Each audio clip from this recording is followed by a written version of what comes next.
Ahora sí, grabando. Entonces, bueno, pues estamos en nuestra segunda sesión de cátedra psicosocial y bueno, la semana pasada abordamos el tema de la atención, de la disputa por la atención, ¿no? Y pues de hacernos preguntas acerca de esa atención bueno, de la cual se acusa un déficit, ¿no? También en el trastorno, ¿no? Y para preguntarnos también a qué está poniendo atención la psicología, ¿no? Y esta segunda sesión, ¿no? Parte de la lectura de este texto que compartimos previamente de Ian Parker, ¿no? Que en 2008 publica este texto de la psicología como ideología, ¿no? Con un cuestionamiento y un señalamiento muy fuerte a la psicología como profesión, pero como disciplina académica también con una historia, ¿no? A través del pensamiento académico, ¿no?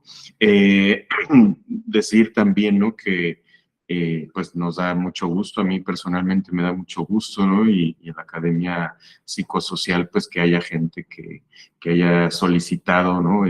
Pues conectarse acá a esta cátedra, ¿no? Que ha habido interés y por acá pues ya se ve que tenemos gente, ¿no? Que pues vio por ahí el cartel en las redes sociales, ¿no? Y que nos escribió, y bueno, gente conocida también, ¿no? Que me da muchísimo gusto que se estén interesando por la psicología social y bueno, que acá la presentamos, insisto, más que como una disciplina, ¿no? Pues como pues también como sumarnos por una parte a una tradición de pensamiento, ¿no?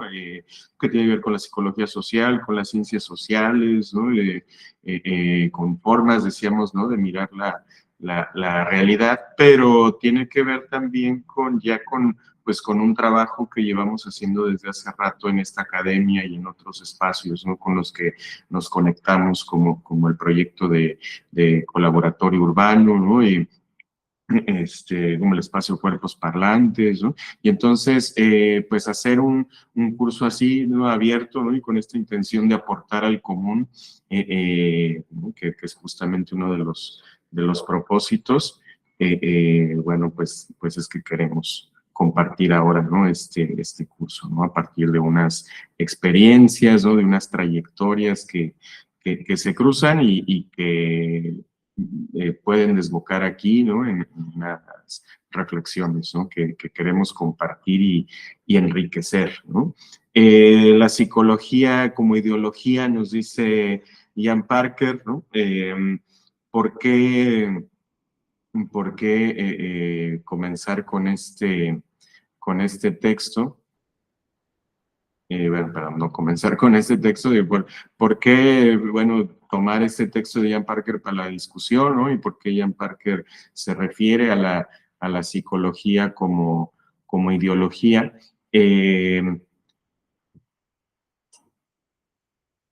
Dice Ian Parker, bueno, perdón, antes de pasar a lo que dice Ian Parker, eh, desde 2021, ¿no? Y bueno, yo personalmente retomé este curso de psicología social que lo venía dando de tiempo atrás y en 2021 ya con las primeras clases presenciales post pandemia, que volvió a tomar este curso y pues allá en la conversación con la Academia Psicosocial, pues veíamos como esta pertinencia de hacer, ¿no? A lo largo del curso, ¿no? Pues un cuestionamiento muy directo a la psicología, ¿no? Tal como se promueve, como se enseña muchas veces también, ¿no? Y cómo se practica como profesión, ¿no? Porque, pues sí, pues vemos algunos aspectos, ¿no? Que nos parecen problemáticos, ¿no? Y no solo nosotros, ¿no? Sino que hay una discusión cada vez más amplia, ¿no? Acerca de este mal que parece que padecemos en este momento trágico de la historia, ¿no? De múltiples crisis globales, como hemos hablado en las sesiones anteriores, en la sesión anterior, ¿no? Y que esta, este, esta cuestión del individualismo, ¿no? Bueno, pues que no es algo ya que sea ajeno en las discusiones y se suele reconocer, ¿no? Muy frecuentemente como un problema, aunque, ¿no? En la práctica del mundo en el que estamos, el mundo que hacemos día a día, ¿no? Y cómo lo organizamos y cómo formamos parte de él, pues lo seguimos sosteniendo, ¿no? Y lo seguimos sosteniendo de múltiples maneras, ¿no? Parker diría que la psicología tiene mucho que ver con eso, ¿no? Ha aportado algo a sostener este individualismo, ¿no? Del que, pues sí, podemos identificarlo, podemos quejarnos, pero lo seguimos practicando de manera fehaciente, ¿no? Dice Ian Parker, las descripciones psicológicas de las acciones individuales tienden a ser aceptadas con entusiasmo por los más perjudicados por dichas descripciones, ¿no? Es decir, encima la psicología nos convence de que la necesitamos, ¿no? Encima de que nos hace daño, dice Parker, ¿no? Encima de que está generando un conocimiento, sí, ¿no? Pero que está ligado al poder, ¿no? Que sirve al poder, dice Parker, ¿no? Entonces, pues obviamente esto nos parece pues un problema pues que tenemos que analizar, ¿no? Que hay ¿no? Dentro de la psicología social que estudiamos, ¿no? Acá en los cursos de ITESO y bueno, en relación con otros espacios, están los planteamientos, ¿no? Del psicólogo social Tomás Ibáñez, quien insiste mucho en que la psicología social pues bien haría en primero voltear a sí misma, ¿no?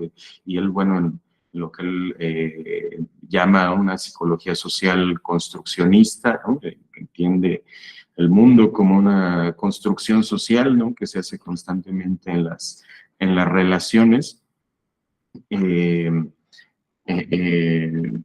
pues dice Ibáñez que entonces, pues lo primero que hay que voltear a ver es qué hacemos con nuestra propia disciplina, ¿no? Con nuestras propias prácticas académicas, ¿no? Con el discurso, con los conocimientos que promovemos, ¿no? Y justamente evidenciando, ¿no? Y poniendo la atención en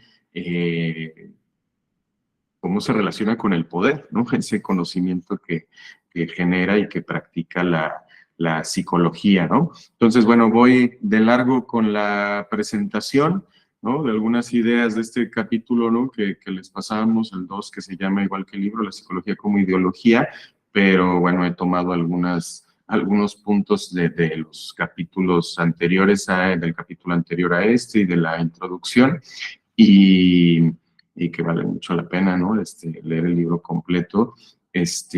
Y bueno, me voy de corrido con la presentación y después pues un momento de diálogo, de comentarios, ¿no? De aportaciones a partir de la lectura o de preguntas, ¿no? Ahí, pues en ese momento, pues sí podemos abrir cámara, ¿no? Cuando queramos tomar la palabra estaría bastante bien para irnos conociendo, pero igual si hay preguntas sobre la marcha de la presentación, pues pueden abrir micrófono, ¿no? Y si tienen que ver con algo que no se entienda de lo que estoy comentando, ¿no? De lo que estoy, ¿no? de lo que estoy diciendo, ¿no? Pues pueden, ¿no? En cualquier momento tomar la palabra o también si prefieren, poner la pregunta en el chat, ahí trataré de estar también más o menos al pendiente de eso.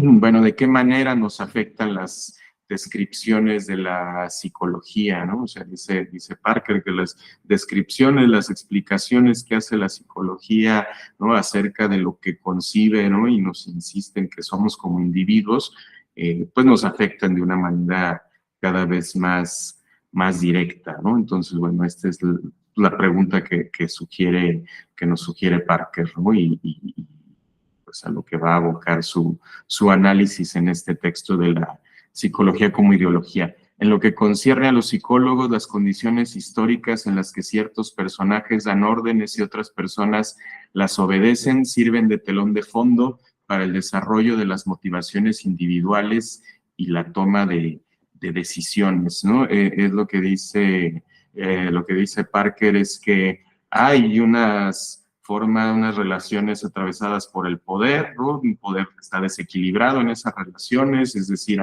hay dominación, ¿sí? Y la psicología de entrada obvia, ¿no? Que existen esas relaciones de dominación y se aboca a unos objetivos, ¿no? Que tienen que ver esto con tomar buenas decisiones, ¿no? Personales, ¿no? Con reconocer encontrar nuestras motivaciones individuales, ¿no? Cuál es el éxito que queremos alcanzar, ¿no? Mientras, ¿no? Un mundo en conflicto ocurre en medio de nosotros, ¿no? Más que como telón de fondo, ¿no? Más bien lo que dice Parker es eso, ¿no? La psicología lo pone como si fuera solamente un telón de fondo, ¿no? Un ruido ahí, ¿no? Ah, sí existen por ahí unos conflictos sociales que nos pueden disgustar si nos metemos mucho a ver noticias, ¿no? No, el tema es que pues estas cosas cada vez pues, es más probable que nos toquen de manera directa, ¿no? Me refiero a la violencia, ¿no? Que vemos en las noticias, ¿no? ¿No? Entonces, pues obviamente Parker ve en esto un problema muy grande, ¿no? Parker dice además, ¿no? Que la psicología, bueno, participa, ¿no? O promueve una psicologización de la vida social, ¿no? Es decir, una modelación, ¿no? Continua de una identidad, ¿no? Donde pues es muy importante cómo me presento, ¿no? Ante los otros, ¿no? Y Parker publica este libro en 2008, ¿no? Año en que me parece apenas, ¿no? Empieza Facebook, ¿no? ¿No?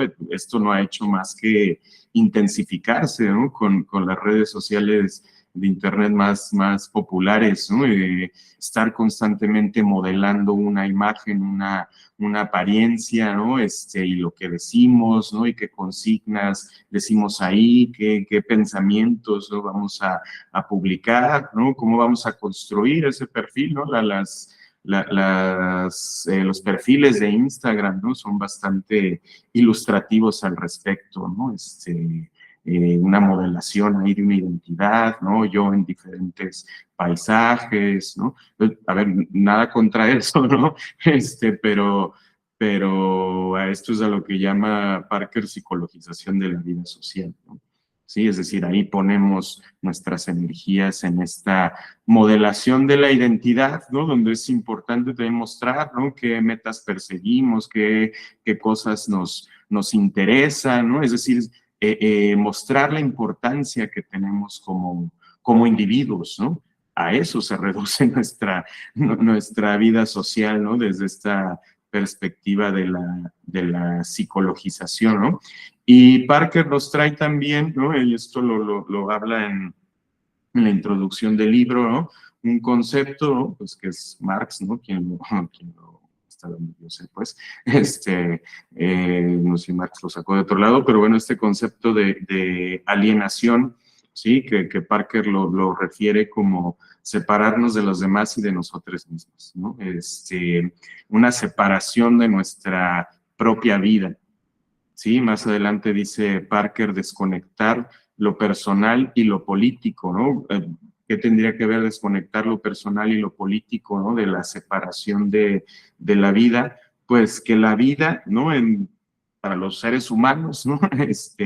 Son las relaciones, ¿sí? Eso que llamamos vida es, pues, nuestras relaciones dinámicas, ¿no? Y nuestras interacciones constantes con otras formas de vida, ¿no? Que interactúan con nosotros, ¿no? Que forman parte de nuestra vida, ¿no? De nuestra cotidianidad, ¿no? Y esas relaciones ocurren pues en el campo bueno, de entrada de la comunicación, ¿sí? O sea, de estar en contacto y de intercambiar, ¿no? Significados, ideas, emociones, ¿no? Incluso con otras personas, ¿sí? Y bueno, y en tanto relaciones, ¿no? Pues están atravesadas por el poder, porque las relaciones significan también tensiones, ¿no? Donde se atraviesan deseos, se atraviesan necesidades, ¿no? Y entonces, bueno, pues también es lo más frecuente, ¿no? Es que estas relaciones pues estén atravesadas por el conflicto, ¿no? Eh, y entonces, ¿no? Si, ¿no? Lo que nos afecta, ¿no? Lo que somos en el día a día, ¿no?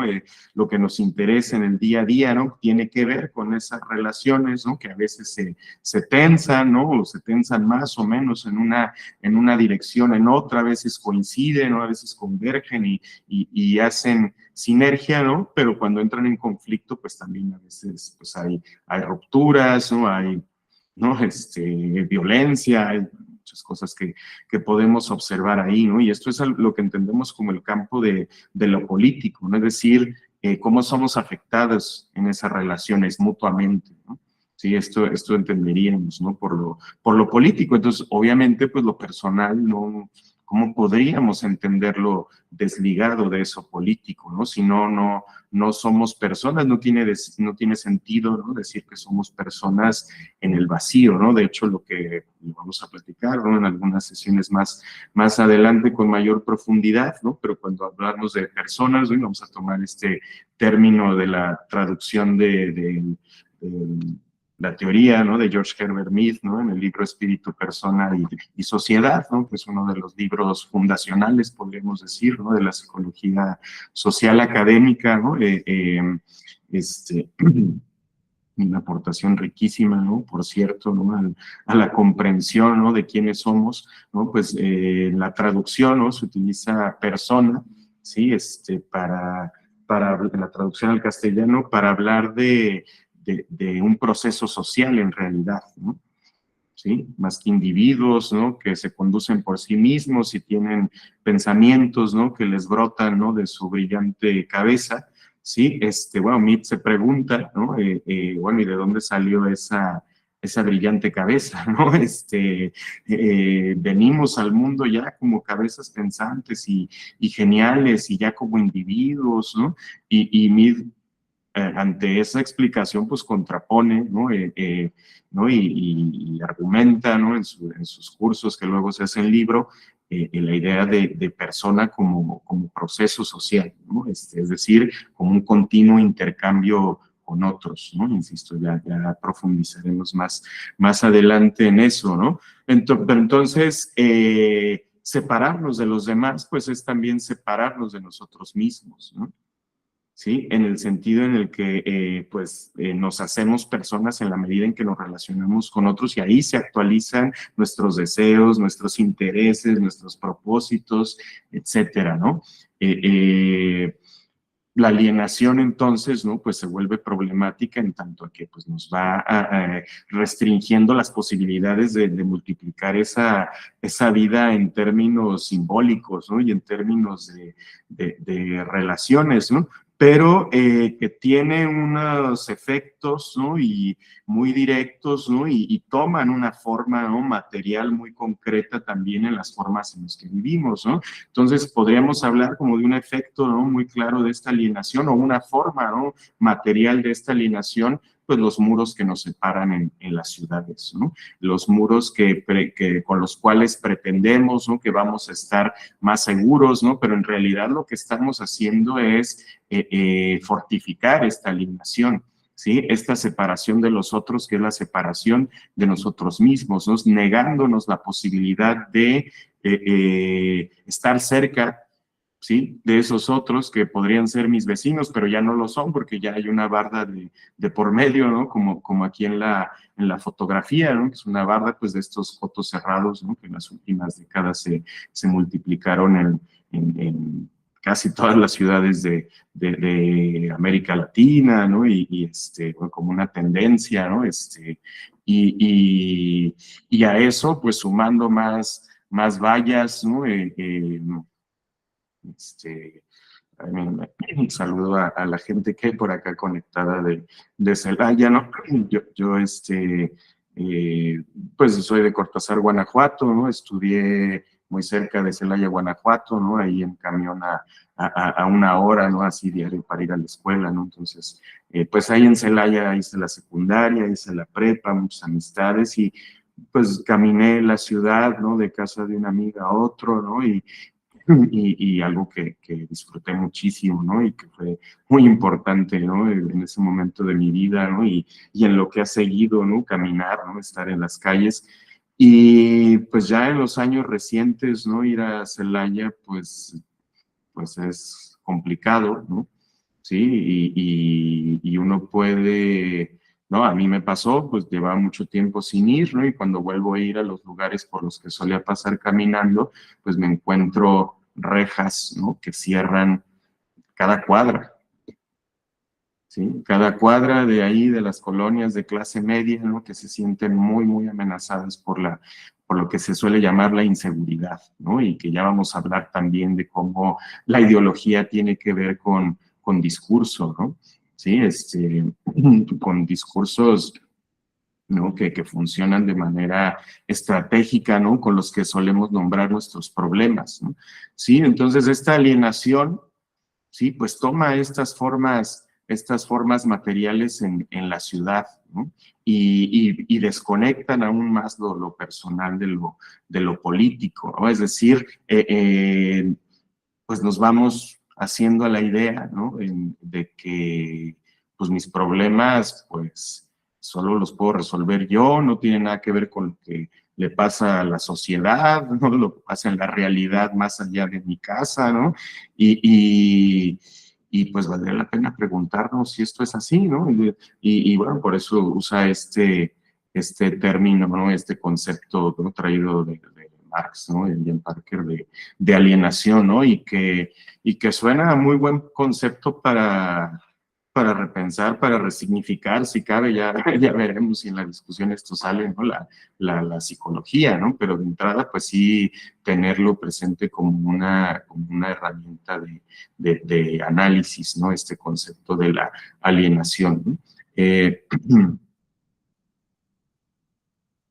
Este concepto de la alienación, así como lo explica Parker, ¿no? Me recordó algo, ¿no? Una situación muy, muy fuerte, ¿no? Que pasó en el año 2003, hace más de 20 años más, en una protesta, ¿no? Que en aquel momento se les llamaba en los medios antiglobalización, ¿no? De globalifóbicos, ¿no? Es decir, de mucha gente que se acudía, ¿no? De diferentes países a estas cumbres globales, ¿no? En este caso era una cumbre global convocada por la Organización Mundial del Comercio, ¿no? Pues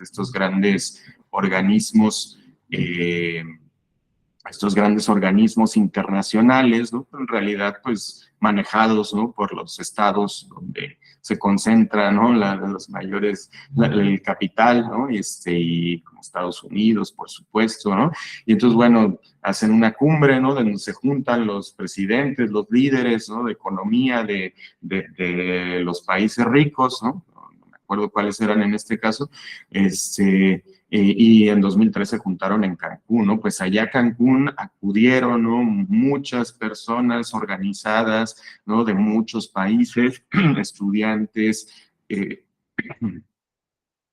ay, perdón, campesinos, trabajadores de todo, ¿no? Gente de todas las edades, a protestar contra las políticas, ¿no? Económicas, ¿sí?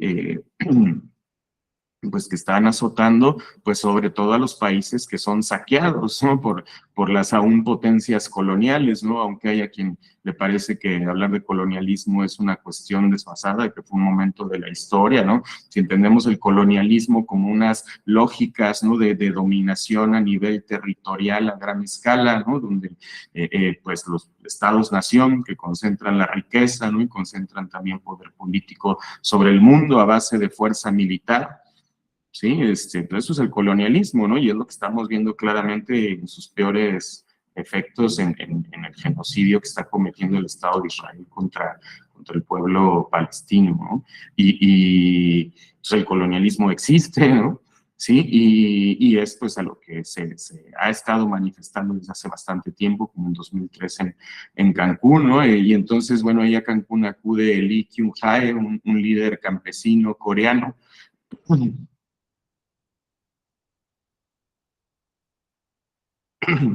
Perdón, es que...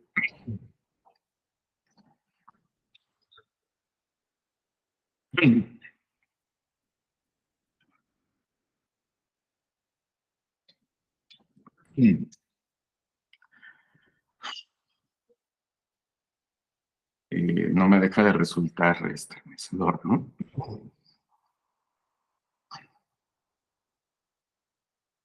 Alguien que conozca lo que pasó ahí con Lin Kyung-hae lo quiera platicar.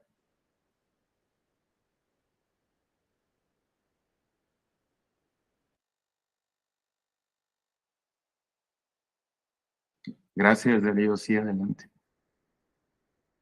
Bueno, yo recuerdo, por esas fechas yo tenía unos 16 años, estaba en la preparatoria y pues hubo mucho revuelo sobre todo en cuestión de noticias nacionales. Recuerdo hasta que el caricaturista Calderón, que es un férreo caricaturista de la derecha, hizo por ahí alguna referencia en algún cartón que yo no entendía muy bien porque todavía está muy morro para esas cosas, pero me pareció como hasta sobrado, ¿no?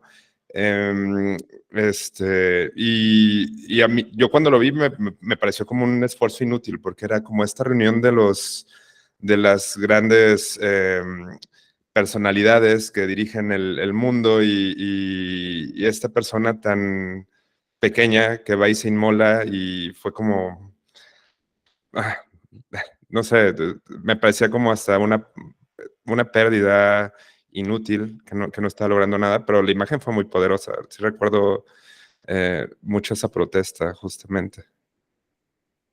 Muchas gracias, Darío.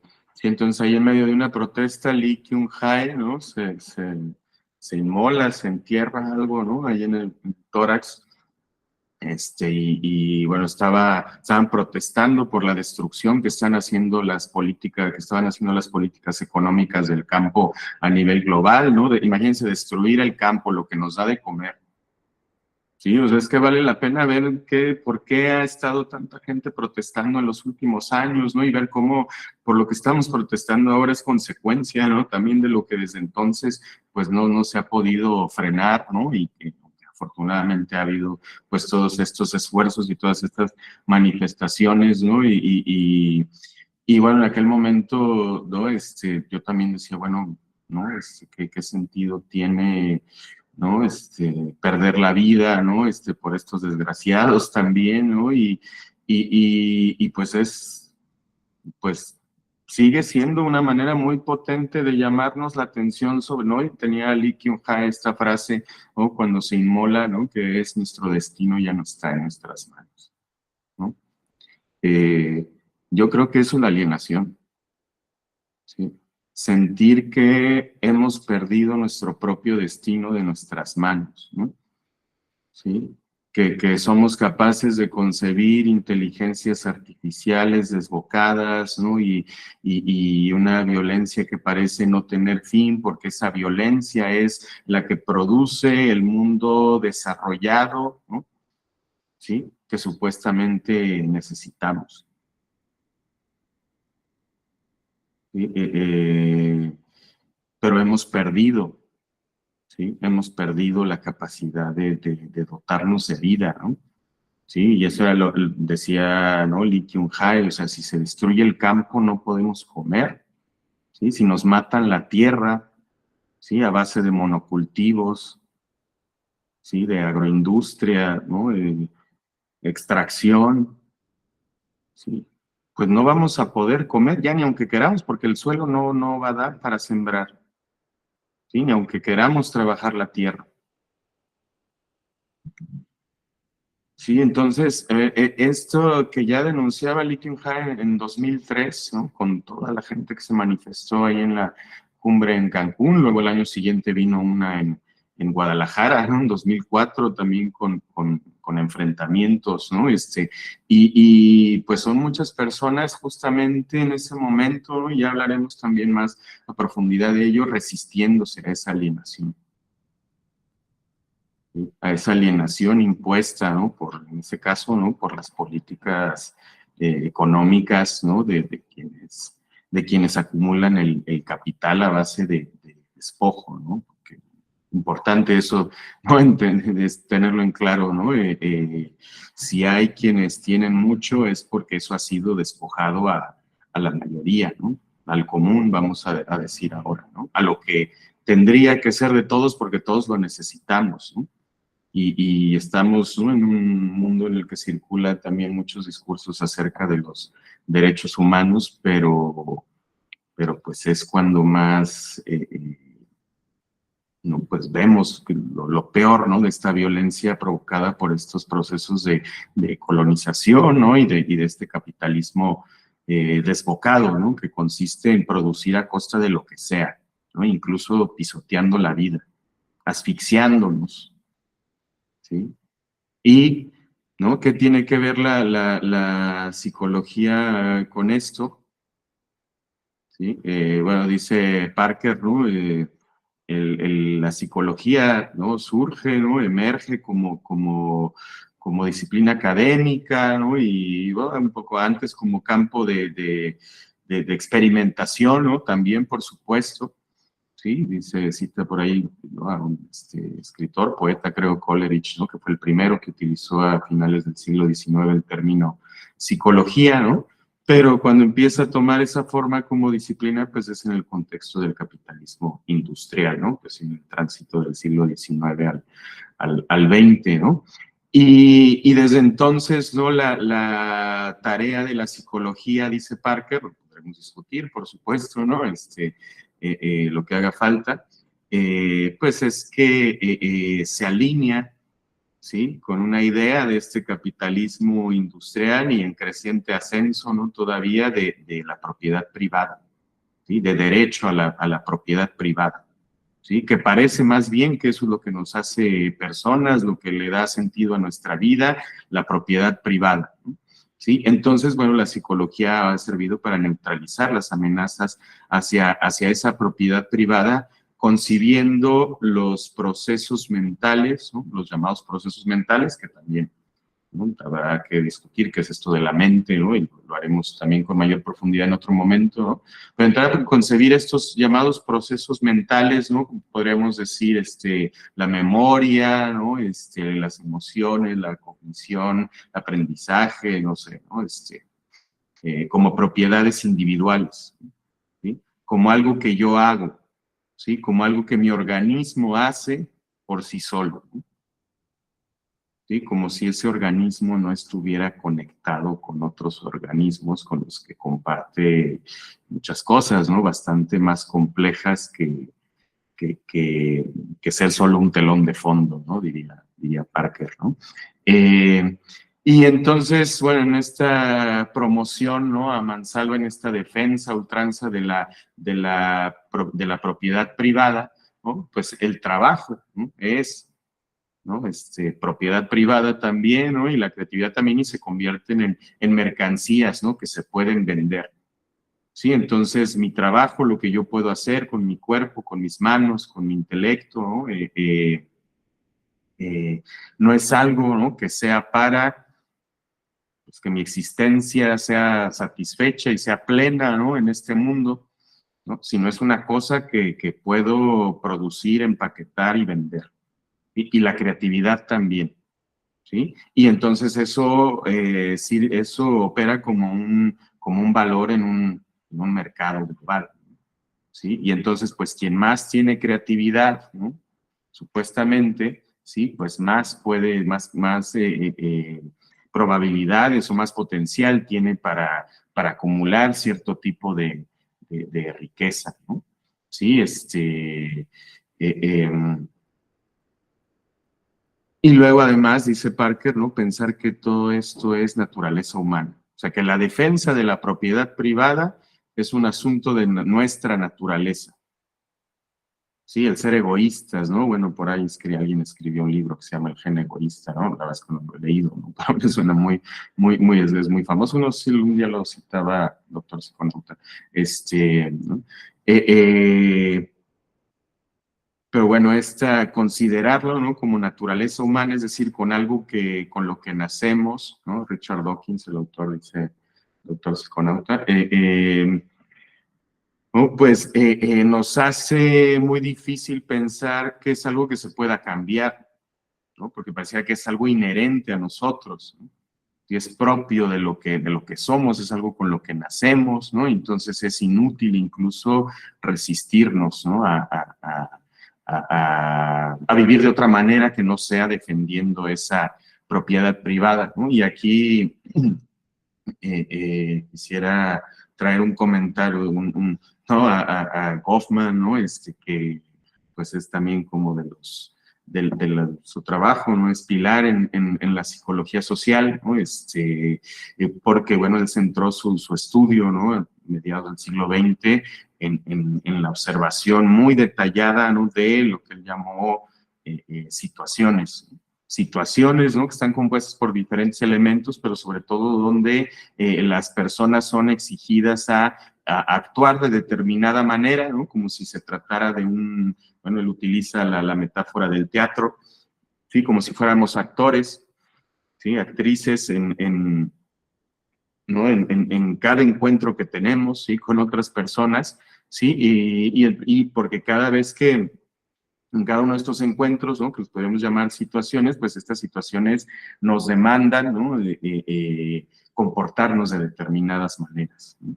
Y siempre somos en situación, de hecho, ¿no? Diría Goffman, es decir, siempre estamos desempeñando un papel, ¿no? Un rol, un personaje, ¿sí? Que cada situación nos demanda.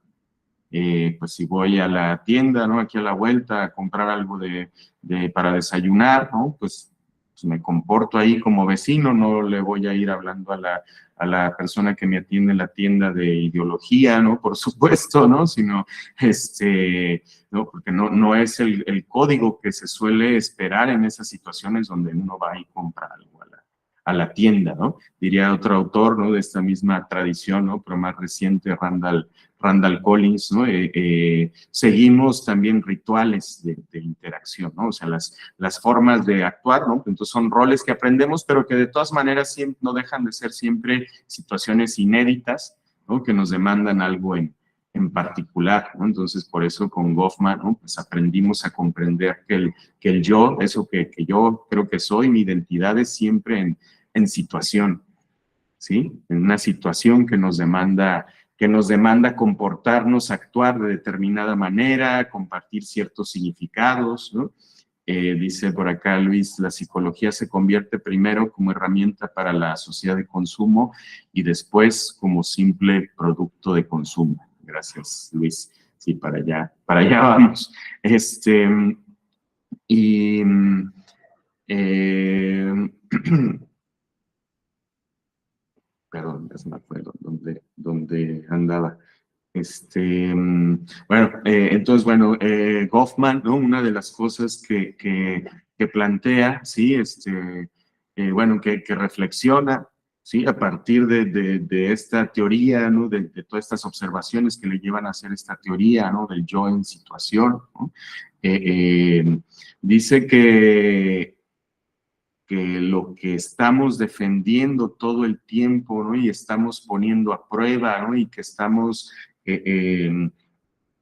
digamos, haciendo valer en cada una de nuestras interacciones, es nuestro propio yo, ¿sí? Pero Goffman, ¿no? Igual que Collins, lo ven eso como una cuestión de un momento histórico, ¿sí?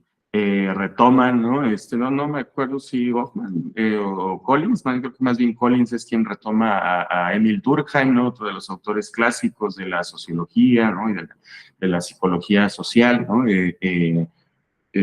Donde dicen que, bueno, pues nuestras relaciones giran, dice Durkheim, ¿no? En torno a objetos sagrados, ¿sí? Y entonces esto lo retoman, ¿no?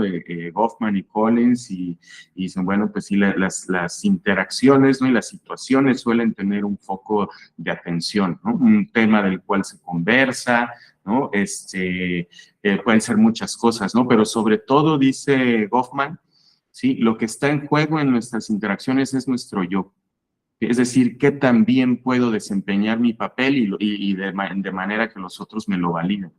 ¿Sí? Y obviamente pues hay unos gestos para validar ese papel, ¿no? La otra persona me va a decir, ah, mira qué buen profesor, ¿no? Qué buen niño, cómo se comporta, ¿no? O nos va a sancionar si nuestra actuación no parece adecuada, ¿no? Ay, niño, ¿por qué lloras? Los niños no lloran, ¿no? Nos comenta por acá Daniela, Goffman las llama máscaras y compara la sociedad humana como si fuera una obra de teatro. Efectivamente. Muchas gracias, Daniela, ¿no? Entonces, bueno, esta defensa del yo en nuestras interacciones, ¿sí? ¿No? Que justamente, ¿no? Con Goffman podríamos analizar cómo la psicología se suma, ¿no? Dándole legitimidad académica, ¿no? Y científica, ¿no? A poner en el centro de nuestras vidas a ese yo individual, ¿sí? Que tiene que salir siempre avante en las interacciones, que tiene que mostrar que sabe lo que hace ante los otros, ¿sí? Que tiene que mostrar según el contexto en lo que la situación le demande, ¿no? Qué tanto tiene, qué tanto sabe, qué tan bien se viste, ¿sí? Entonces este yo en situación, ¿no? Tiene su foco en el propio yo, diría Kaufman, ¿no? Y esto pues muy en sintonía con esta defensa de la propiedad privada, ¿no? Que dice Parker, ¿no? No sé si hasta acá hay alguna pregunta. Trataré de irme más ágil con lo que sigue, que ya tiene que ver con la lectura, bueno, pues supongo ya habrán hecho, pues entonces será más rápido, pero no sé si hay alguna pregunta o comentario hasta acá.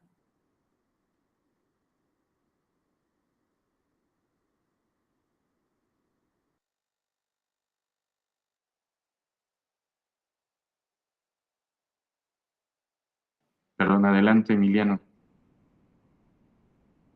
Que a mí se me hace como muy interesante como en la lectura y como ahorita lo cuentas, que precisamente pues cuando la psicología empezó como a tomar fuerza más como una ciencia natural, bueno, y esto que como que los psicólogos me dieron cuenta que la sociología y la antropología ya tenían como mucho camino ganado en esta parte del análisis social, entonces siento que como que se empezó a decantar un poco más por la cuestión como ciencia natural y pues esto como mencionaba en la lectura, pues pasó en Estados Unidos y en Europa, ¿no? Que eran los que tenían como un discurso y el dinero como para producir como esta investigación, ¿no? Y precisamente fue como este boom del capitalismo y como que mi perspectiva después de la lectura fue que la psicología cayó como en o se vendió ante este discurso de que tienes que ser libre para ser feliz y se sabe pues que el capitalismo, esa parte de libertad te la vende como libertad, pero en realidad es como este individualismo, ¿no? Como esta alienación. Te hacen creer que ser libre es lo que en realidad es como ser un individuo como aislado, ¿no? Y que tú no dependes de nadie más, sino que de ti. Y entonces como que ahí se me hace curioso cómo precisamente o históricamente se involucró la psicología y como el discurso que se obtuvo como ciencia natural, el entender al ser humano como un individuo y como que esta parte de conexión con otros seres, no solamente humanos, como que se empezó a dejar como muy atrás, ¿no? Y que actualmente pues estaría chido que se pudiera como retomar o como ya no seguir tanto estos discursos como tan hegemónicos basados en el capitalismo, sino como entender esto, lo que en serio es libertad y lo que en serio es individualismo, ¿no? Que creo que ahorita eso es como un poco o por lo menos yo siento en mí que como un poco la labor como psicólogo, ¿no? Ya no me convence tanto este discurso y pues ya, era todo. Gracias. Muchas gracias por la aportación, Emiliano. Justamente, ¿no? Dice Parker que la psicología, de hecho, se ha alienado hasta de su propia historia, ¿no?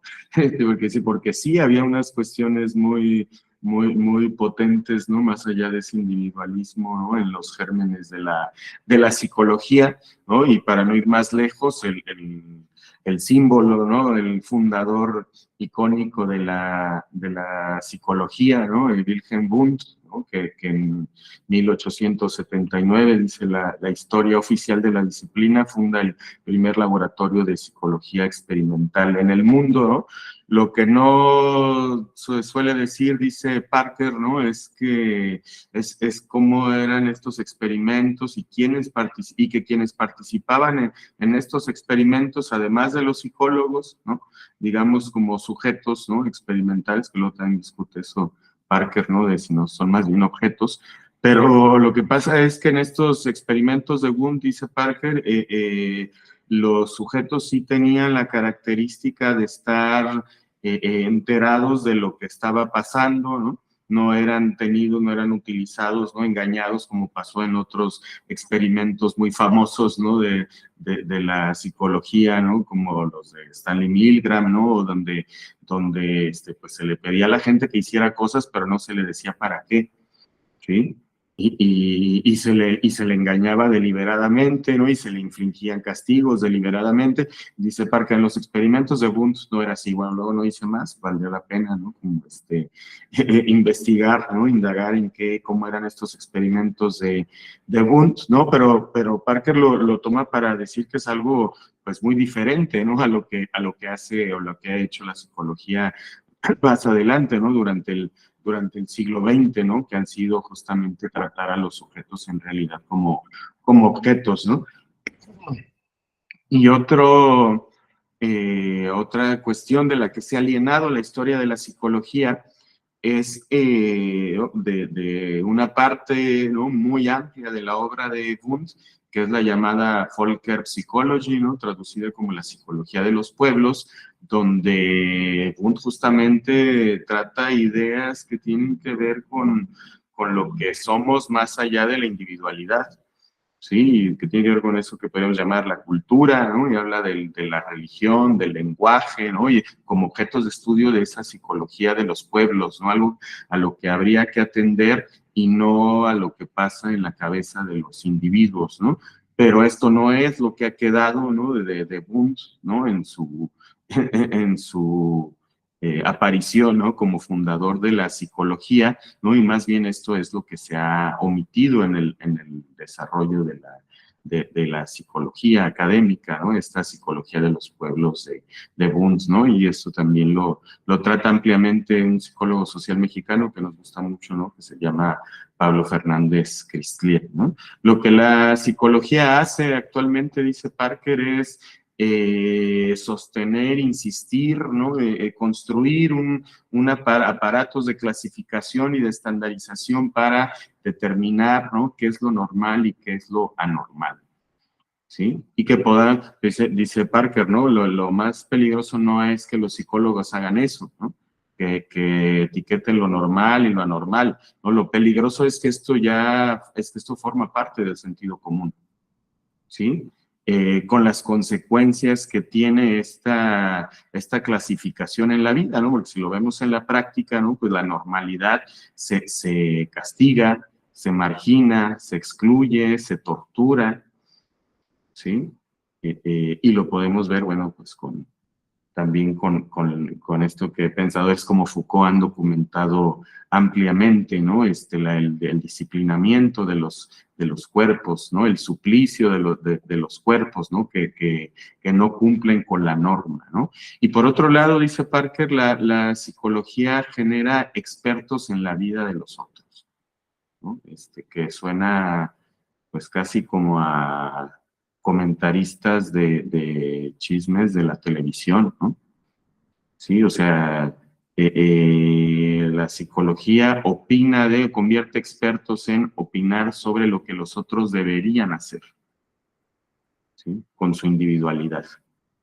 Esto es lo que dice Parker, ¿no? Ahora sí ya entrando directamente, ¿no? ¿Por qué dice Parker que la psicología, ¿no? Opera como como ideología, ¿no? ¿En qué consiste, ¿no? ¿Qué es lo que hace la psicología, ¿no? Pues dice Parker, ¿no? Utiliza como fundamento relaciones simples de causa-efecto, ¿no? Y establece, ¿no? Premisas, ¿no? Postulados como las bases biológicas de la conducta, ¿sí? Lo cual a Parker le parece muy problemático, ¿no? Que podamos pensarnos que podamos pensarnos desde unas supuestas bases biológicas de la conducta. Dice, acá el doctor psiconauta me estaba criticando porque dije el padre de la psicología, o me hizo falta decir el padre de la psicología. Y dice Gaby, en el supuesto de que cada quien tiene su razón, ¿a qué te refieres, Gaby?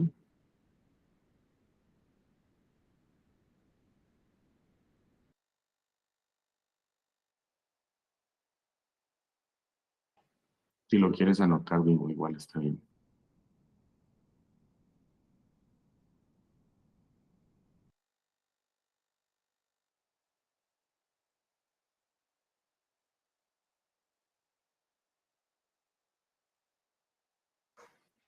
Ok, dice Gaby, decirle a los demás qué hacer o al juzgar. Gracias, Gaby. Bueno, entonces dice Parker, ¿no? Que la psicología, una de las cosas que ha hecho es establecer esta premisa, ¿no? De que hay unas supuestas bases biológicas de la conducta, ¿no?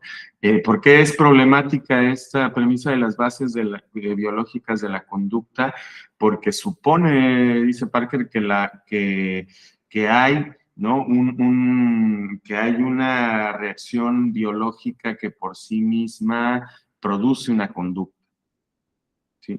Que la conducta es algo así como una reacción de un organismo, ¿sí? Una reacción a un estímulo, ¿no? Del medio que hace reaccionar biológicamente, instintivamente a mi organismo, ¿no? Pero dice Parker, pero es que lo que vemos en el día a día, experimentamos como conducta, es decir, lo que hacemos, ¿sí? Pues definitivamente es mucho más, ¿sí? Que una respuesta de nuestro organismo. ¿Sí? Pero ¿qué? ¿Nuestro organismo no responde con su biología? No, claro que sí, ¿no? Claro que tanto que cuerpo viviente, ¿no? Pues reaccionamos, ¿no? Con nuestro organismo, ¿no? Y pues toda su sensibilidad, ¿no? Y la sensibilidad de cada uno de sus órganos, ¿no? Y claro que ese organismo reacciona al medio, ¿no? Sí, pero incluso esa reacción, ¿sí? Cuando hablamos de conducta, estamos hablando de algo que ocurre en relación, ¿sí? Y no en una relación simple, ¿sí? Es decir, de estímulo-respuesta, ¿sí? De un estímulo al que responde directamente, ¿no? Instintivamente un organismo, ¿no? Sino donde hay de por medio una interpretación, ¿sí? Es decir, significados que se comparten. ¿Sí? Entonces, en ese sentido, la conducta no podemos decir, no tiene sentido decir que tiene una base biológica, ¿sí? Más bien hacemos cosas nos relacionamos con nuestros cuerpos y lo que le pasa a nuestros cuerpos, ¿sí? Por supuesto que tiene que, cómo se sienten nuestros cuerpos, ¿no? Y cómo funcionan nuestros cuerpos, tiene que ver con nuestra vida diaria, con lo que sentimos, con lo que pensamos, con lo que hacemos del mundo, ¿no? Pero no es una causa directa de una reacción orgánica, ¿sí? Sino que esto se da solamente en un contexto de interpretación bastante complejo, ¿no? Donde está el lenguaje, ¿no? El sistema simbólico más complejo del que tenemos, ¿no? Y con esa complejidad, dice Parker, pues sería muy difícil decir que podemos dictar o que la psicología puede dictar leyes universales sobre la conducta. ¿Sí? Que es lo que Parker le critica a la psicología, ¿no? Que tiende a generar leyes universales sobre la conducta, ¿no? O sea, la palabra que utilicemos, ¿no? Para explicar lo que hace lo que estudia la psicología, ¿no? De hecho, pues tenemos, ¿no? el manual de diagnóstico psiquiátrico, ¿no? Que es utilizado por, ¿no? muchos psicólogos en todo el mundo, ¿no? Para su práctica clínica, ¿no? Para su práctica de diagnóstico, ¿sí? Y no, yo no estoy diciendo que esté mal usarlo, ni mucho menos. Bueno, entiendo que hay quienes dicen pues, que lo toman justo como un referente, ¿no? Como de un lenguaje compartido entre especialistas, ¿no? Que tratan de abordar un problema psíquico, ¿no? Digamos, ¿no? Eh, pero, pero esto no podemos tomarlo, dice Parker, ¿no? En tanto que nuestra conducta es compleja porque siempre se da, ¿no? En el contexto de relaciones, ¿sí? Que son dinámicas, interacciones que van cambiando, de situaciones que nos van demandando diferentes cosas, que sería muy difícil decir que hay unas leyes que rijan siempre, ¿no? Y en todo momento y en todo lugar para lo que entendemos por conducta o por comportamiento o lo que sea que hagamos los seres humanos, ¿no? Y por otro lado, ¿no? Le parece muy problemático a Parker que la psicología haya dedicado mucha investigación y siga dedicando investigación afanosamente, ¿no? En encontrar diferencias, ¿sí? Entre razas, por ejemplo, ¿sí? Diferencias entre sexos, ¿no? ¿Sí? La teoría de los dos sexos, de los dos cerebros, dice Lucicia, ¿no? Una filósofa y biotecnóloga, ¿no? Que tiene un libro muy bueno que se llama La invención de los sexos, ¿no? Y donde pues dice, sí, pues parece que sí nos parece nos dicen muchos científicos, muchos artículos, ¿no? Que hay una diferencia entre los cerebros masculinos y femeninos, entre los cerebros de los hombres y las mujeres, todavía hay quien dice, ¿no? Cuando las categorías hombres y mujeres, pues en realidad no son categorías de la biología, ¿no? No, pero incluso los mismos especialistas, ¿no? De estos campos de la biología, de la medicina, se siguen refiriendo a cerebros de hombres y mujeres, ¿no? Ideología, diría Parker, ¿no? Insistir en que estas son diferencias justamente biológicas, ¿no? Y dirían estas autoras, diría Parker, ¿no? Eh, eh, pues claro que es muy frecuente, ¿sí? Que se encuentren diferencias entre los cerebros de hombres y mujeres, pues si se están buscando a toda costa, ¿sí? Se están buscando a toda costa esas diferencias, hay un propósito, ¿no? Es decir, esa diferencia ya está establecida, ¿no? Y responde sobre todo, dice Parker, a un prejuicio, ¿no? El prejuicio de que somos hombres y mujeres por naturaleza, de hecho, ¿no? Y dejando al margen la experiencia social, ¿sí? Es decir, la psicología ha alejado en buena medida su estudio de lo que vivimos con los otros, lo que nos pasa con los otros, ¿no? Esto es a lo que podríamos llamar experiencia social. Eh, Ideología, ¿no? Dice Parker, ¿no? Es decir, una definición así breve que da en la introducción, ¿no? Podemos decir que son las ideas dominantes que respaldan la explotación y sabotean la lucha contra la opresión, ¿sí? Esto es lo que a Parker le parece más problemático de la psicología, ¿no? Que en tanto que contribuye, ¿sí? A convencernos de que hay cuestiones que son de naturaleza humana y que no las podemos cambiar o que las tenemos que tratar solamente con nuestra introspección, ¿sí? Y con nadie más, que poco tienen que ver con lo que nos pasa alrededor, lo que nos atraviesa políticamente, ¿no? Socialmente, ¿sí? Eh, eh, pues la alienación justamente, ¿sí? Pues nos impide imaginar que la dominación se puede abolir, ¿sí? Que la opresión se puede acabar, ¿sí? Que las relaciones de explotación capitalista pueden ser menguadas en favor de relaciones de apoyo mutuo, ¿no? Basadas en la cooperación, en el común, ¿sí? En el beneficio común, en el interés común, ¿sí? Entonces la ideología, ¿no? Son aquellos discursos, ¿no? Lo puse yo por acá, ¿no? Son aquellos discursos que insisten en convencernos de que la dominación es natural, ¿sí?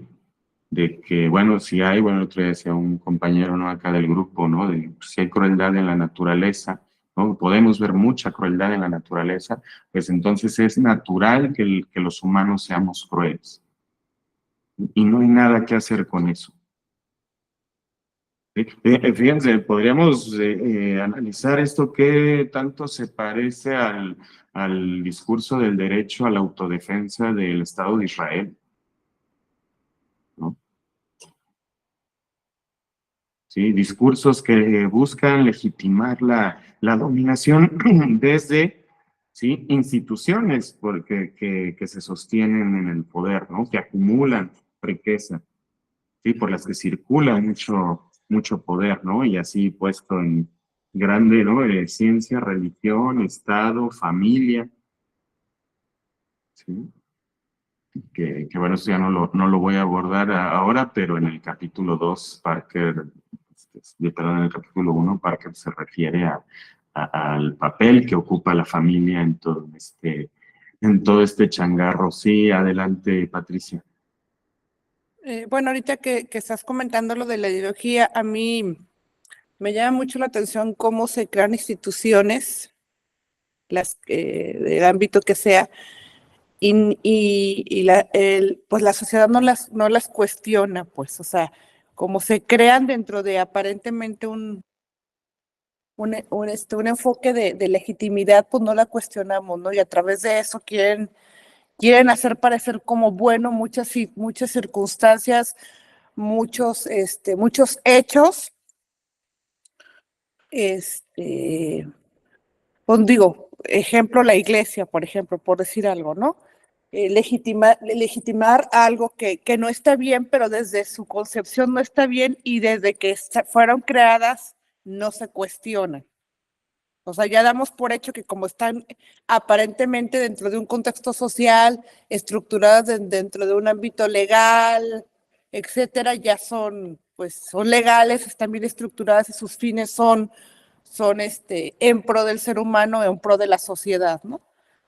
Empezando por ahí.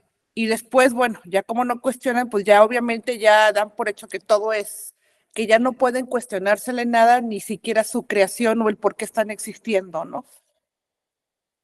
Y a partir de ahí, bueno, pues ya se empiezan a revolver muchas cosas, pues, pero sí como desde su creación, que no es legítima, quieren hacer legítimo muchas conductas, que pues no aportan nada al ser humano, ¿no? Nada más lo están envolviendo y sí he pensado mucho tiempo que entre menos nos acostumbremos a pensar según ellos es mucho mejor, porque sí, pues manejan mejor las circunstancias, no se cuestionan tanto.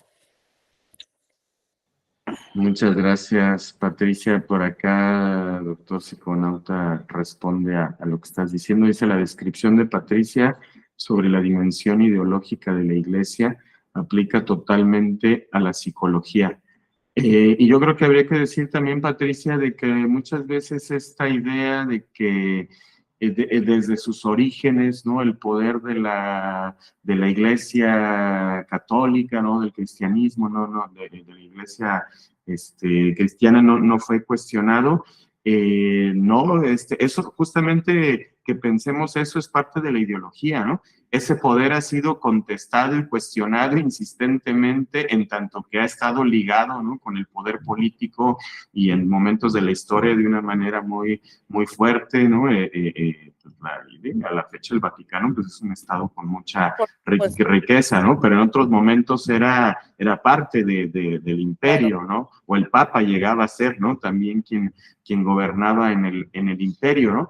Y esto fue cuestionado por muchos grupos que se rebelaron, grupos de campesinos, ¿no? Que rechazaban esta religión que se imponía de manera oficial y que tenía que ver, entre otras cosas, con demarcar los roles de los hombres y las mujeres, ¿no? Donde las mujeres tenían que estar obligadas a encargarse al hogar, ¿no? Pero hubo grupos, ¿no? Nos dice la historiadora filósofa Silvia Federici, ¿no? Y bueno, y muchos otros historiadores, ¿no? Que hubo grupos que desde entonces se rebelaron, claro. ¿sí? y que dieron la batalla y se rebelaron no solamente levantando las armas, sino construyendo formas de vida comunales, ¿sí? Y donde no hubiera estas jerarquías entre hombres y mujeres, entre amos y siervos, ¿sí? Y eso ha existido y sigue existiendo y siguen existiendo Claro. cosas hacia la fecha, ¿no? Yo comento la iglesia ahorita, pero si nos vamos, hablando de una época presente, ¿no? De una actualidad, pero pues bueno, vamos a estudiar hacia atrás y vemos la incongruencia de muchísimos siglos, ¿no? Y cómo a través quieren hacer parecer algo totalmente incongruente, como bien estructurado y legítimo, pues. Digo la iglesia y no me meto más porque, bueno, pues de repente hay muchos ahí puntos, podemos toparnos con diferentes puntos de vista, ¿no? Pero es un ejemplo entre muchas cosas que podemos poner sobre la mesa, ¿no? Muchos temas. Claro, claro, y muchas gracias por la aportación que nos da para ampliar la conversación.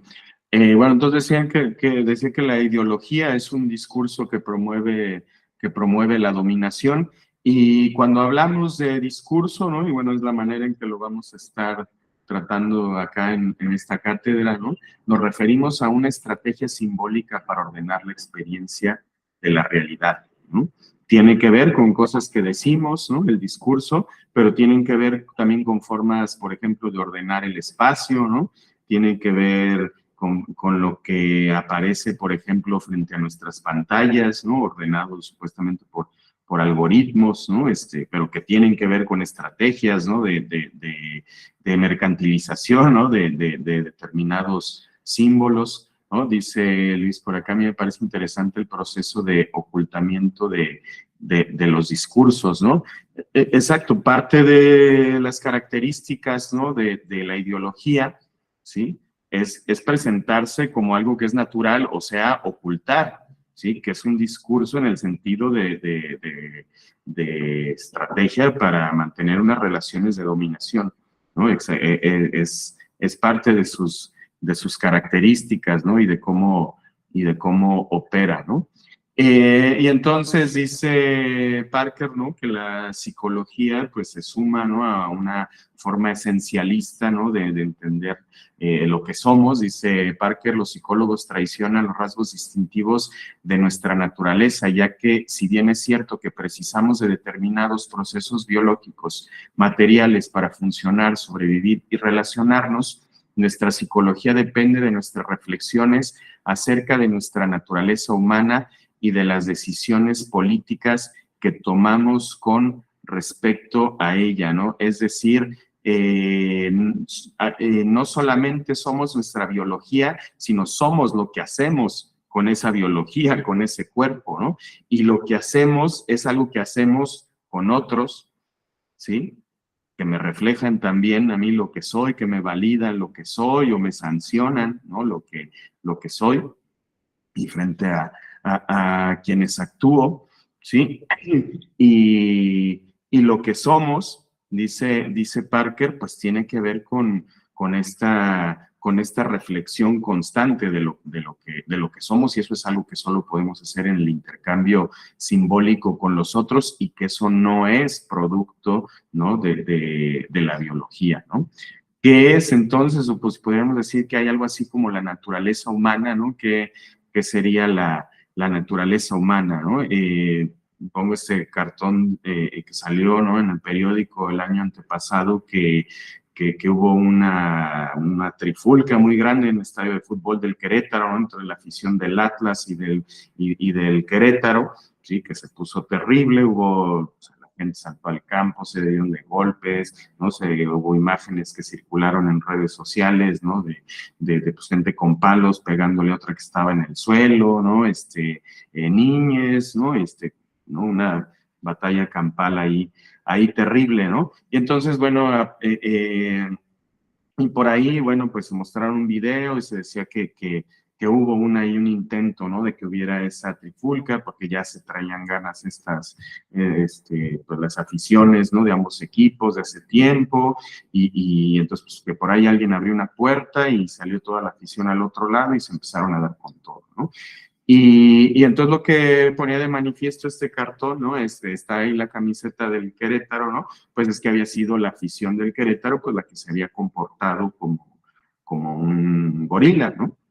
¿Sí? Es decir, que parece que hay una parte, ¿no? De nuestra naturaleza, sí, que de repente, ¿no? Y es en el imaginario, bueno, pues el gorila, ¿no? Pues tiene que ver con un ser que no tiene este intercambio simbólico, sino que no tiene una reflexión acerca de la naturaleza, ¿no? Sino que responde a instintos, ¿no? Pero es curioso que se interprete, que interpretemos, ¿no? Y que sea común que interpretemos eventos como este en una batalla campal a golpes entre aficiones en el fútbol, ¿no? Cosa que es bastante frecuente, ¿no? En el mundo, como una reacción natural, ¿sí? Y no como una construcción compleja, ¿no? Que tiene que ver con que, bueno, de entrada, si lo vemos en lo inmediato, pues se pueden ver videos donde las barras estas, o no sé cómo se les dice acá, se estaban organizando para la batalla, o sea, se estaban preparando, incluso decían cosas como, bueno, ya sabemos a qué se va, ¿sí? De entrada ahí hay un enfrentamiento que ya está predispuesto, ¿no? ¿Sí? Pero, bueno, ¿y qué justifica o por qué van estas personas a darse estos enfrentamientos? En el curso de estudios de las masculinidades nos preguntábamos justamente, ¿no? ¿Qué tendrá que ver, ¿no? Como la construcción hegemónica de la masculinidad, ¿no? En esta forma de interactuar en los estadios de fútbol, ¿sí? Donde parece que es muy importante sobreponerse, si no se puede con goles, con violencia, ¿sí? A la otra barra, y parece que el aferrarse a la defensa, ¿no? De mi camiseta, ¿no? Pues lo vale, ¿no?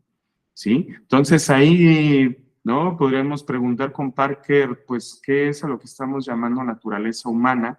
Sino y que obviamente eso está en el sentido común, nos lo está mostrando Helio Flores, ¿no? Y el cartonista, ¿no? De esta imagen, y seguramente que nos será muy familiar, ¿no? Pues esta idea de que, pues, esta afición se comportó, ¿no? De acuerdo a nuestros instintos más naturales, ¿no?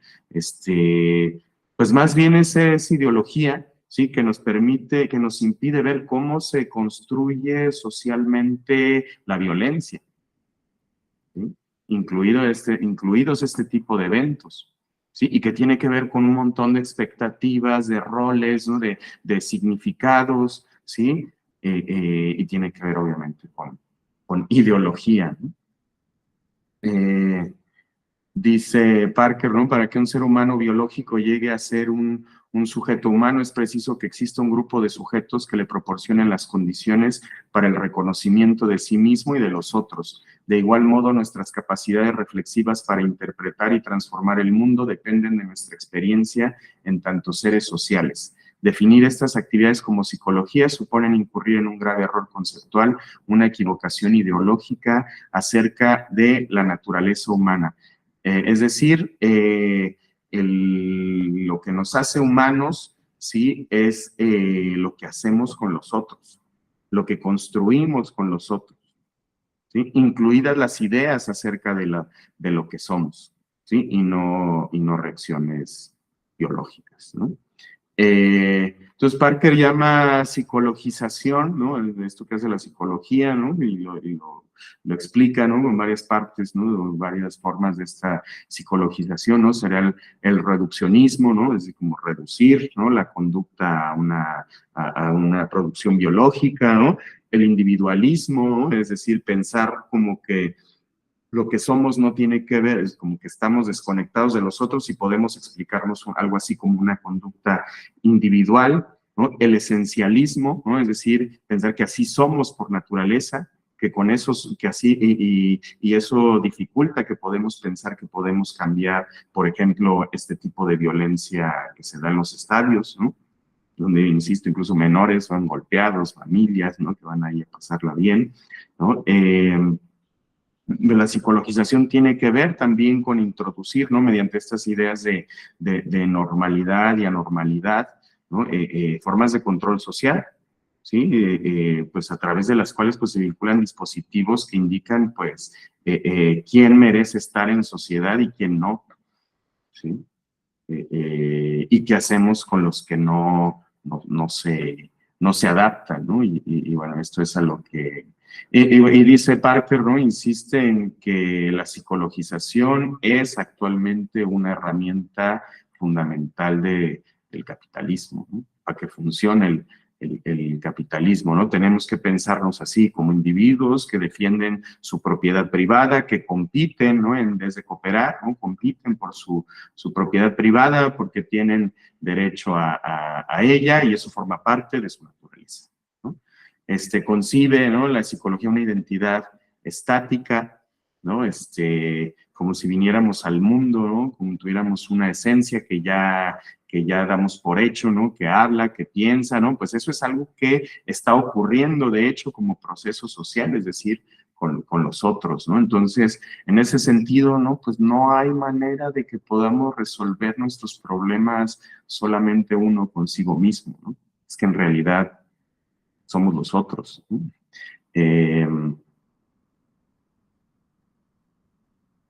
Bueno, dice Parker, ¿no? El proceso de psicologización transforma la investigación biológica, antropológica y social en diferencias esenciales entre los sexos y las razas.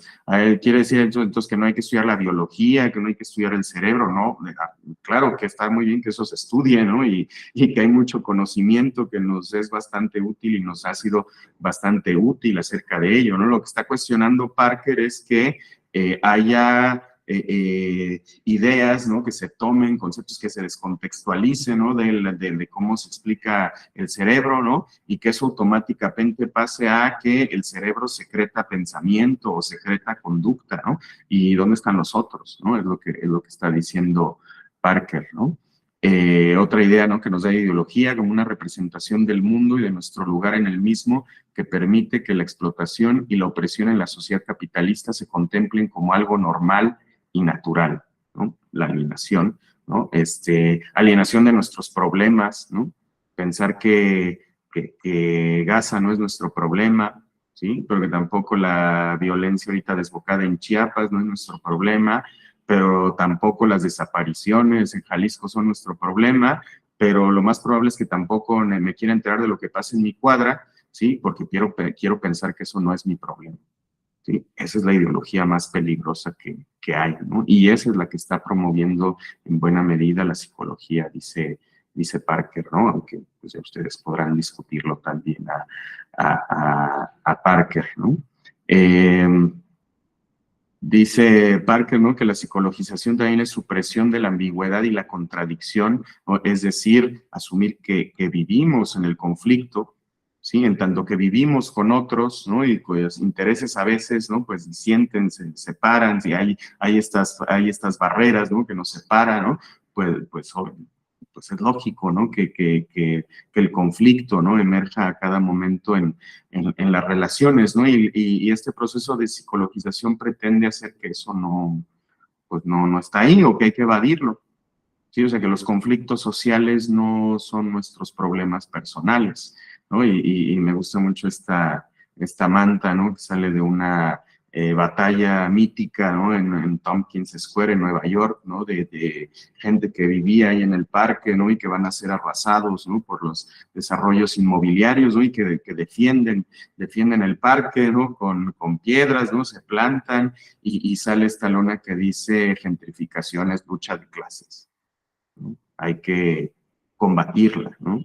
Sí, es decir, la gentrificación, ¿no? Este fenómeno que desplaza gente de los barrios en la medida en que se les invierte dinero, pero que es más bien para el desarrollo inmobiliario y no para la gente que vive ahí, ¿no? Es una cuestión no de un cambio natural en la ciudad, ¿sí? Que es una idea, fíjense que es análoga, ¿no? A la de la naturaleza humana, es que los cambios en las ciudades son naturales, ¿sí? Entonces, se va a mejorar tu barrio, ¿no? Entonces, para eso es necesario que destruyamos unas cuantas cosas, ¿no? Y luego te va a subir la renta y tú te vas a ir, ¿no?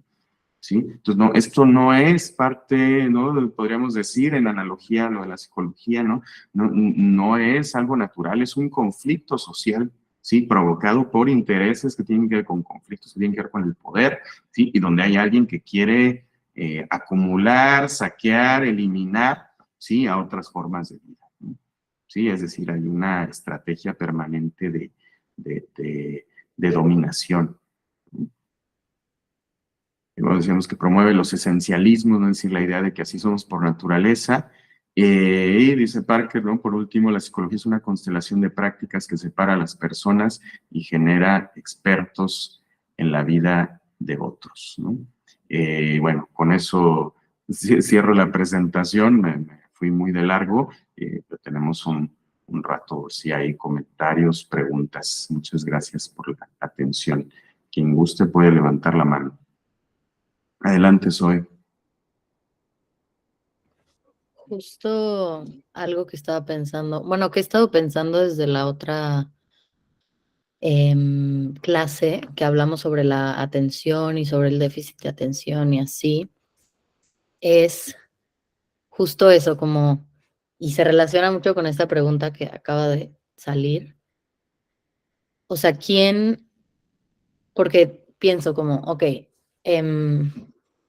estos conceptos que surgen como describiendo realidades, digamos. Pero ¿quién está describiendo, perdón, esas realidades? Y también quién está como legitimizando esa información, digamos. Y es de lo que hablaba también Patricia, de que nada más porque viene como de esta institución como respetable y legítima y porque lo investigaron científicos o lo dicen personas que tienen como cierto poder, entonces ya se toma como algo que es simplemente. Y creo que no se piensa mucho poniendo como ejemplo los trastornos psicológicos que se estudian en psicología, digamos, y que se diagnostican y que hay una guía donde están todos y los describen y todo, en función a qué se están describiendo esos trastornos y por qué se está describiendo algo como anormal.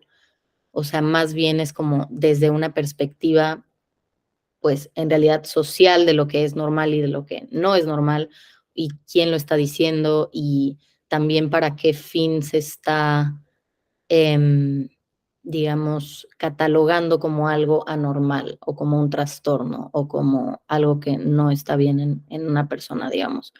Entonces, como que algo que siempre me ha hecho como un poco de ruido es decir como todos los conceptos que existen, todo lo que existe en realidad en esta sociedad también ha sido inventado. O sea, lo hemos inventado nosotros, nosotres, en general, hablando como sociedad humana, digamos. Entonces, eso se me hacía muy loco porque decía como, ok, entonces, ¿por qué creemos en esto si alguien lo inventó, de dónde salió y así? Y como un poco esto, pues como este origen de las cosas y de las palabras y de los conceptos y de lo que existe, que se me hace como, pues se me hace muy loco y se me hace que, pues sí está súper bien cuestionar eso, cuestionar como de dónde viene y qué otros factores están como involucrados en la creación de esos conceptos y de esas también leyes o normas por las que estamos viviendo y también estas como ideologías, por qué son así, digamos. Gracias, Zoe. ¿Alguien más? Sí, Darío y luego Jimena. Hola de nuevo, me voy a alargar un poquito porque estuve haciendo como varias notas durante la presentación. Y bueno, voy a irme como en orden un poquito de lo que se fue presentando. Al inicio mencionabas que de dónde, la temporada donde nace este libro, ¿no? 2009 era el inicio de las redes sociales y suena hasta como un poquito una denuncia a futuro, ¿no? Que ya, por ejemplo, con el TikTok, las redes sociales se vuelven un artefacto para homogeneizar la visión hasta de la salud mental, ¿no? Tan fácil ahora, y me ha pasado que te diagnosticas con alguna enfermedad de TikTok y es como tan común, pero es solamente otro dispositivo para seguir extendiendo esta ideología de lo que es la psicología, ¿no? Eso por un lado. Bueno, mencionaste también sobre el gen egoísta. Últimamente estoy leyendo otro libro que se llama La Guía del Cazador-Recolector para el siglo XXI. Está hecho por un par de biólogos que se llaman Heather Hain y Brett Weinstein. Y ellos, retomando justo a Richard Dawkins sobre el gen egoísta, hablan que, dicen Richard Dawkins se equivocó porque se quedó como a medias. Y en realidad, pues, lo que habla Dawkins sobre el gen egoísta es que solamente somos producto genes intentando reproducirse una y otra vez y de repente tienen como ciertas estrategias para hacer alguna cosa u otra, ¿no? Y de repente hace una mención sobre los memes, que es una unidad básica de la cultura, etcétera. Y ellos justamente dicen que memes, entendiendo como la unidad mínima de la cultura para transmitirse, en realidad no es una cosa opuesta a los genes, sino es solamente otra expresión de los genes, ¿no? Que al final es solamente genes intentando expresarse continuamente y nosotros, la humanidad, somos también parte de esta lucha de los mismos genes. Esto como un poquito de base, a riesgo de sonar biologicista y continuar con esta discusión y, ajá, en los mismos genes, en las mismas expresiones de los genes, no solamente hay estrategias de imposición y de guerra, ¿no? Hay algunos antropólogos y hay muchas personas que han estudiado cómo el hecho de que la cooperación también es una gran estrategia para el éxito y es por eso que de repente se expresan algunas cuestiones de altruismo en gran variedad de especies, no solamente la humana, que es una forma de que los genes se siguen expresando. Entonces, para mí, esta lucha entre lo que la psicología desde lo capitalista, no necesariamente, bueno, puede verse como natural, pero también lo natural también es oponernos a esa lucha, ¿no? A esa imposición de voluntades a partir de las grandes corporaciones y lo que nos están vendiendo.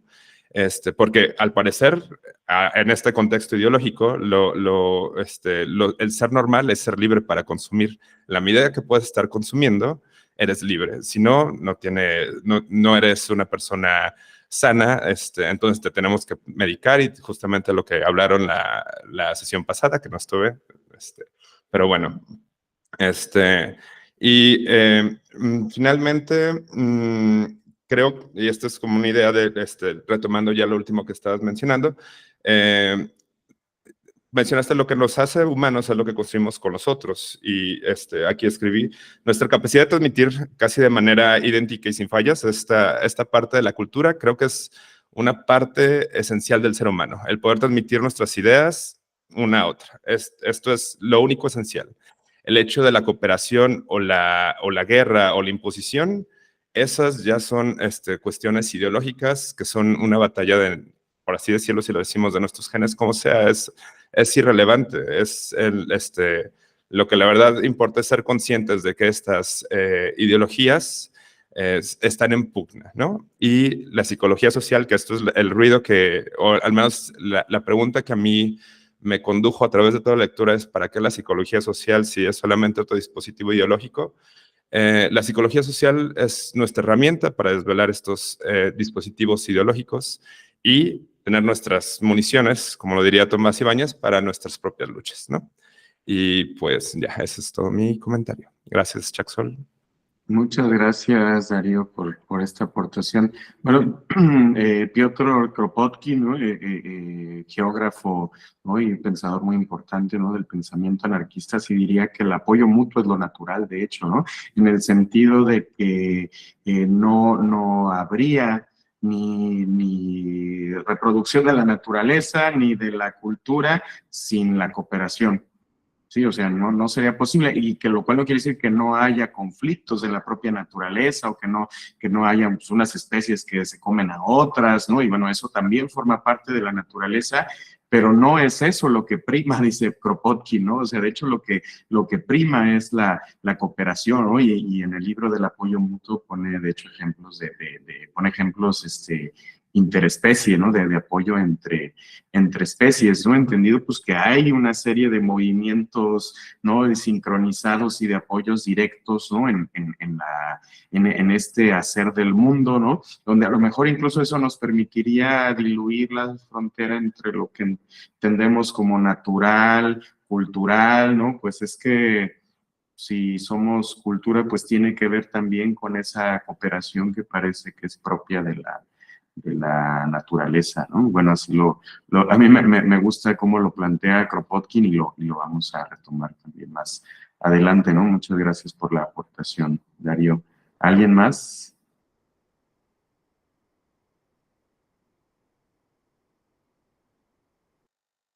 Había alguien en fila, ¿no? Ah, sí, perdón, estaba, no me acuerdo quién era, pero alguien había levantado la mano.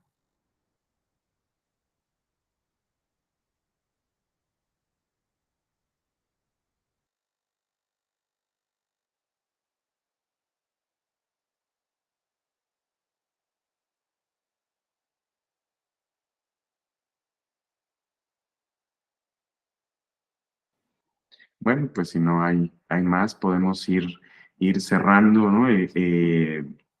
Pues reiterando que el propósito de estas reflexiones que estamos presentando, ¿no? Bueno, principalmente yo las estaré presentando, ¿no? Y con el apoyo de las lecturas, pues tiene la idea es que podamos justamente movernos de este centro del individuo, ¿no?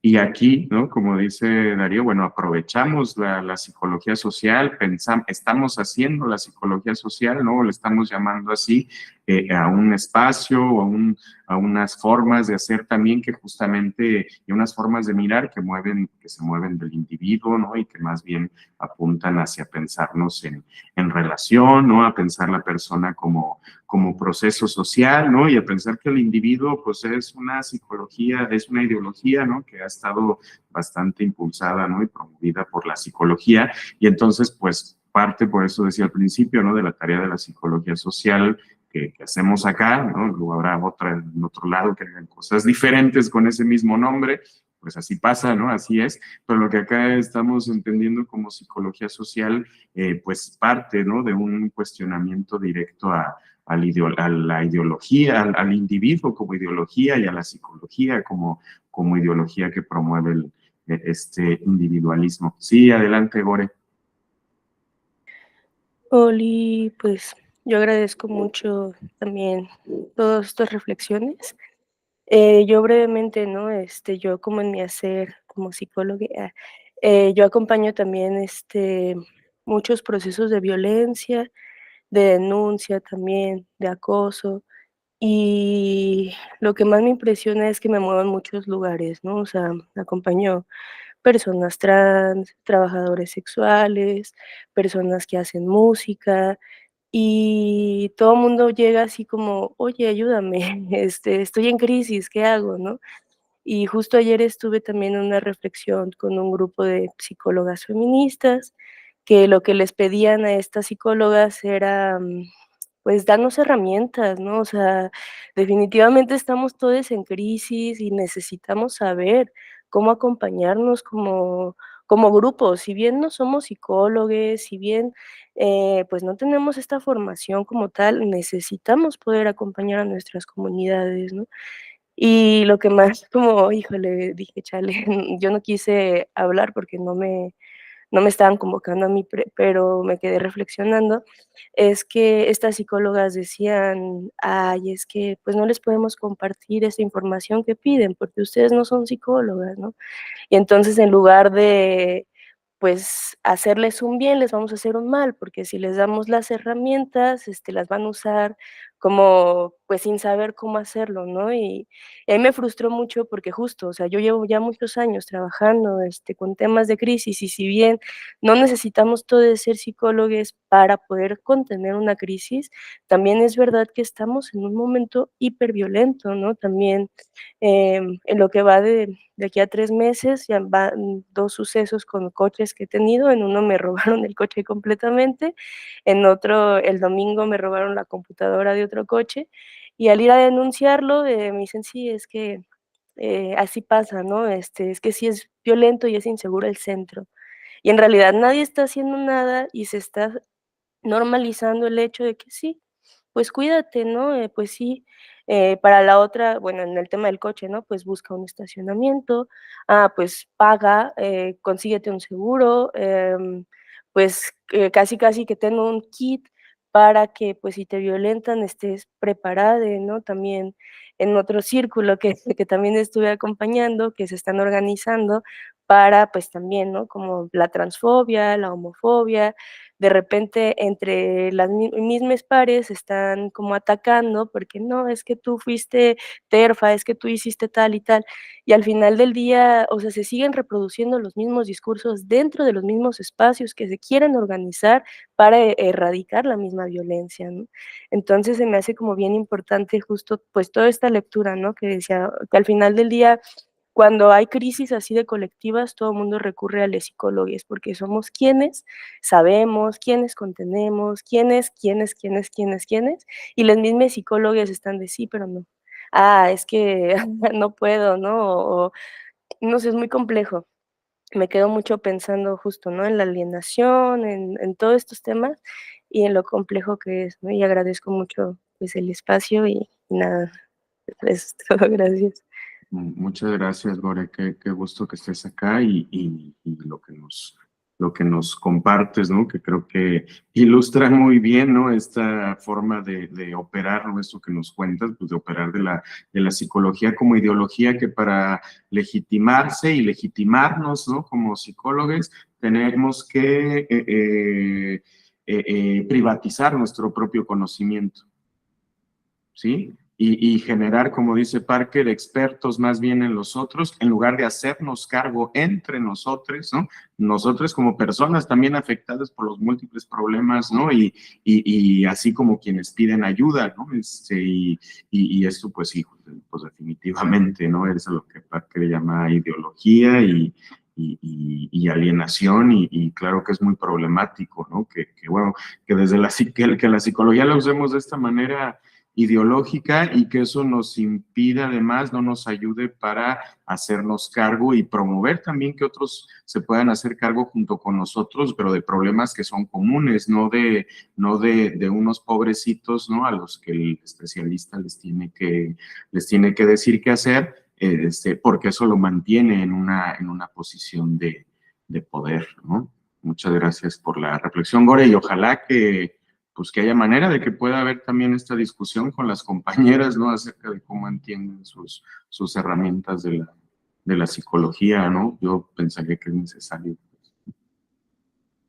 Bueno, pues decía, muchas gracias. La próxima semana, decía, el propósito, pues es justamente, ¿no? Tener estas reflexiones que nos hagan movernos del individuo hacia lo común, ¿no? Y eso a ver qué implica en términos de acción, ¿no? Desde la psicología, desde la universidad y desde donde se pueda, ¿no? Ante la situación en la que nos encontramos en muy diferentes niveles, ¿no? El otro día hablábamos de lo personal, de lo local y de lo global, que al final está todo atravesado, ¿no? Aunque la ideología no nos lo permite entender de esa manera, ¿no? Próximo martes el tema es psicología social en el encierro. Entonces, por ahí, bueno, a la gente que ya les mandamos por ahí el documento donde va a estar la actualización de los enlaces, ¿no? Entonces nos vemos próximo martes a las 9, por ahí pondremos también una lectura y pues un gusto que se hayan conectado por acá. Estamos en contacto. Sí, Jimena, adelante. Muchas gracias por todo. Y una pregunta, ¿la presentación va a estar en el Drive? Sí, vamos a compartir todo lo que salga de aquí, la grabación de las sesiones, esta ya se grabó, la presentación las pondré también de cada sesión en la carpeta, es parte del propósito de este curso, que quede una aportación al común, ¿no? Del conocimiento de la psicología social, ¿no? Y entonces, pues agradecemos mucho que le estén entrando a participar también a la construcción de esto, ¿no? Y decirles también, por último, tenemos por ahí un chat de WhatsApp que hicimos a propósito de los cursos en el ITESO, ¿no? Pero pues que lo usamos para difundir eventos como estos de la cátedra, ¿no? Y que pues cada quien vaya queriendo compartir, entonces por ahí rolaremos un enlace por si alguien quiere también estar en contacto y al tanto por allá. Pues que tengan muy, muy buena semana. Hasta pronto. Gracias. Gracias, profesor. Gracias, profe. Gracias. Hasta luego. Gracias, profe. Al chat, ¿cómo nos podemos unir? Les voy a pasar un enlace. ¿Tú me escribiste por correo, Jimena? Me parece que sí. O sea, ¿tú estás en el grupo o tú llegaste por solicitud? Yo llegué por colado, no sé. Encontré el Ok. link en algún lugar. Ni me acuerdo cómo encontré el link. Ok, pues a ver, pues pásame tu correo y te paso el link para entrar. O mira, aquí te lo paso ahorita mismo, aquí te lo paso el Lo promocionaron por correo, ¿no? El curso, o como... por redes y por este chat que tenemos y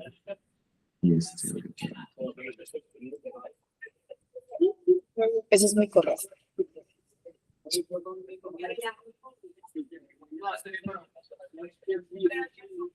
Mira, te estoy pasando aquí en el chat el link para entrar a este chat.